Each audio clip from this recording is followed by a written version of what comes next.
Well, President Trump is making up for lost time on the campaign trail, travelling today to Pennsylvania for his second rally in as many days. Rally some critics are calling reckless. I went through it. Now they say I'm immune. I feel so powerful. I'll walk into that audience and kiss every one of you. Donald Trump's former National Security Advisor, John Bolton, joins us from Washington, D.C. John, good morning to you. Great to have your company. What on earth was Trumpy on yesterday? Well, I view it as just another day at the office. He doesn't need steroids to behave that way. That's the way he behaves all the time, and it's a mark. You know, he thinks that the way to show how to deal with COVID-19 is that he conquered it. He's a winner again, not a loser. You know, the experts will debate whether that's good political strategy for him or not. I don't think it is, but that's clearly his preference. So there's a method in his madness. What is it? You know, the kissing, the dancing, the awful dancing. But, I mean, we aren't voting here in Australia, obviously. What's he trying to do? Well, he's showing he's prevailed over the disease. He said a few days ago that we shouldn't let the coronavirus dominate our lives. It's part of the approach he's taken that I think has been detrimental to public health measures and the like, but which he believes fires his base up. That's what it's all about. Honestly, it's one reason I think the United States has not responded effectively as we could have to the coronavirus, because what Trump has had in mind is how this affects his reelection. And that's been the dominant motivation, rather than developing a comprehensive strategy, both public health and economic in nature. Look, a lot of people around the world, including here, bag him, and they look at this from the outside, this carnival atmosphere, and they go, I mean, how can anyone vote for that? But the thing is, irrespective of the polls, people still don't know whether he's going to win or not. Well, I think people are still in shock about the 2016 polls, where everybody thought Hillary would win and she didn't. You can argue about how accurate the polls were or weren't. But it's also part of the image. If people think he's going to lose, then there might be a self-fulfilling prophecy. Honestly, I think it's getting more and more difficult because of our electoral college system as to how he gets the 270 electoral votes. But he's going to campaign vigorously for the next 3 weeks. He's going to attack Biden as being basically senile. That's what the approach is going to be: tear down your opponent. And Biden will need to perform at the last debate on the 22nd of October to overcome that. That's the last big event. And really Trump's last chance, absent some dramatic external event, to turn this trend around. Do you think Donald Trump is fit to be president?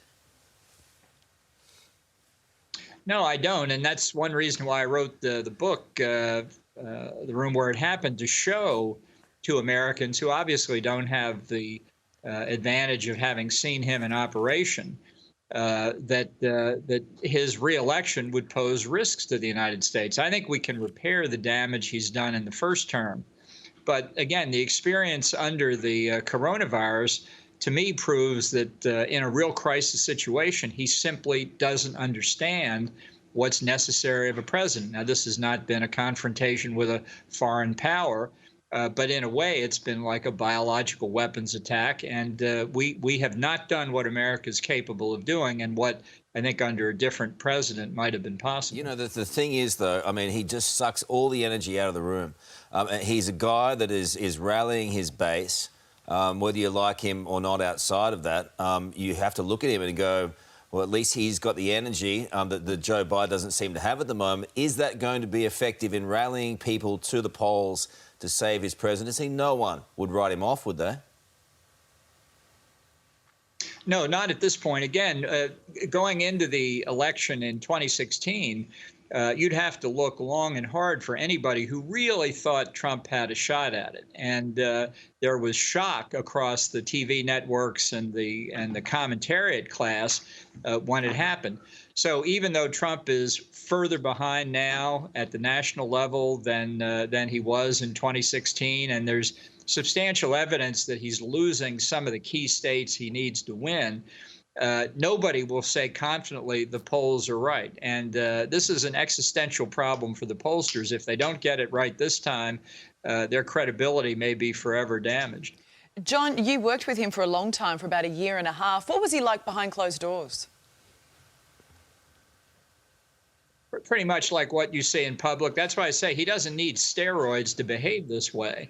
And it really is unsettling when you consider the sorts of decisions that a president has to make, that he does not approach them in a systematic, careful fashion. He doesn't weigh the pros and cons. He doesn't do cost-benefit analysis. He doesn't relate objectives to means. It's all gut feeling. It's all ad hoc. I've described his decisions not as connected by intricate policy lines, but as an archipelago of dots. They just happen. Tuesday morning, he can decide one thing. Wednesday afternoon, he can decide something else. The thing is, when you look at him, it's like, at the end of the day, people are going to have to decide whether or not they want to go with old school, which is Joe Biden, which is an old school politician, or whether they want to continue going for this guy who does exactly that, who's not cookie cutter, who does things differently, who does things in a wild, crazy way. Is it enough for them to vote for him? Well, there are 215,000 dead Americans who won't vote because of the inadequate handling of the coronavirus. And, you know, the prediction that you get from any American you talk to will be worth exactly what you pay for it. We'll know sometime in November, hopefully soon after Election Day. All I can say is at this point, the polls are not optimistic for him, but it's not over yet. You can never write him off, can you? John, thank you so much for joining us this morning. We appreciate it. My pleasure. Wow, I mean, that's a man who spent a year and a half in his office. Who knows exactly what goes on? I mean, the guy, I mean, I watched yesterday. Nothing surprises me about what he does, but even for Trumpy yesterday, it was heightened. It was full on, wasn't it? It seems to be the kind of thing that he believes will get him over the line. The further out he is, the crazier he seems to be, the more against type of politician people are used to, the more people go, you know what, I'd prefer that. And it works for some, doesn't it? Yeah. Plenty there.